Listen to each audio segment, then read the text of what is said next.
नमस्कार, मी किरण आणि तुम्ही बघताय आयुष्याचा खजिना।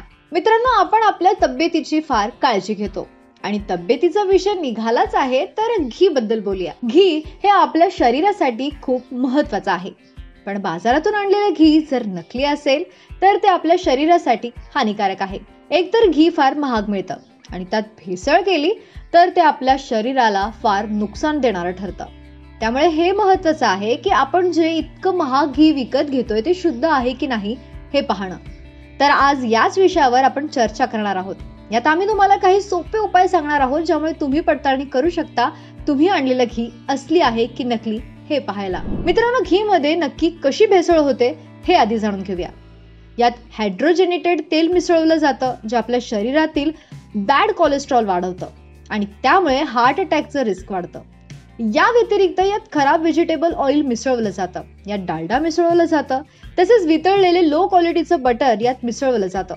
तर काही लोक यामध्ये खराब सडलेले बटाटे, कंदमुळे मिक्स करून भेसळ करतात कारण ते आपल्याला पिवळ्या रंगाचं दिसावं म्हणून। तर या सगळ्यांमुळे होणाऱ्या नुकसानाच्या बाबतीत बोलायचं झालं तर हे महत्त्वाचं आहे की आपल्या घी मध्ये भेसळ झाली आहे की नाही हे पाहणं। सगळ्यात सोपा उपाय आहे, एका वाटीत पाणी घ्या, यात घीचे 2 ते 4 थेंब टाकायचे आहेत। जर घीचे थेंब पाण्यात खाली तळाला बसले तर समजून जा की तुम्ही जे घी विकत घेतलेलं आहे ते घी भेसळयुक्त आहे आणि जर घीचे थेंब पाण्यावर तरंगत असतील तर ते घी असली आहे, शुद्ध आहे हे समजून घ्या।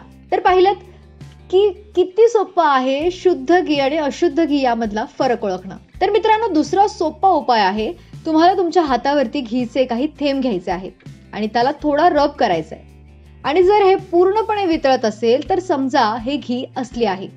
आणि जर तुम्हाला वाटत असेल की तुमच्या हातावर काही राहिलंय सफेद किंवा पिवळा प्रकार तर हे भेसळयुक्त घी आहे हे समजून जा। आता तिसऱ्या प्रकाराबद्दल बोलूयात। हा उपाय देखील सोपा आहे। सॉल्ट टेस्ट केल्यानं तुम्हाला समजेल की तुमच्याकडचे जे घी आहे ते असली आहे की बनावटी। 1 चमचा घी घ्यायचंय, त्यात अर्धा चमचा मीठ टाकायचंय, तसंच त्यात हायड्रोक्लोरिक ऍसिड टाकायचंय।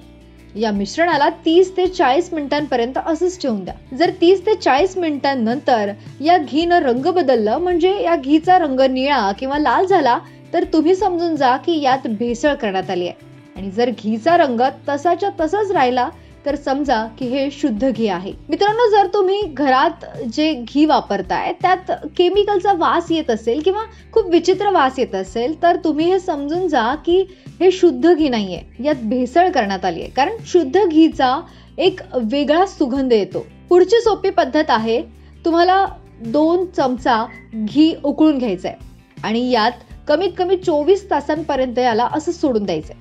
जर 24 तासानंतर हे घी तुम्हाला वितळलेलं वाटत असेल किंवा रूम टेम्परेचर कमी असेल तेव्हा सुद्धा घी वितळलेलं दिसत असेल तर समजून जा हे घी शुद्ध घी आहे। आणि जर भेसळयुक्त घी असेल तर त्याचा वरचा थर सफेद असतो असं दिसेल तुम्हाला आणि त्यामुळे तुम्हाला लक्षात येईल की या घी मध्ये भेसळ करण्यात आली आहे। मित्रांनो, या काही सोप्या पद्धती आहेत ज्यात आम्ही तुम्हाला सांगितलं की यामुळे तुम्हाला पडताळणी करता येईल की तुम्ही जे घी वापरताय ते शुद्ध आहे की अशुद्ध आहे हे ओळखण्यासाठी। कारण शुद्ध घी मध्ये कॅल्शियम मोठ्या प्रमाणात असतं जे आपल्या हाडांसाठी खूप चांगलं आहे। ज्या लोकांचं वजन वाढत नाही त्यांना घी सजेस्ट केलं जातं। दूध पिणाऱ्या लहान मुलांना सुद्धा घी देण्याचा सल्ला डॉक्टर देतात कारण त्यामुळे त्यांच्या शरीराची डेव्हलपमेंट चांगली होते। त्यामुळे घी शुद्ध असणं हे खूप गरजेचं आहे जे आपल्या हेल्थसाठी महत्त्वाचं आहे। सध्या इतकंच, पण अशाच व्हिडिओसाठी आयुष्याचा खजिना या चॅनलला सबस्क्राईब करायला विसरू नका।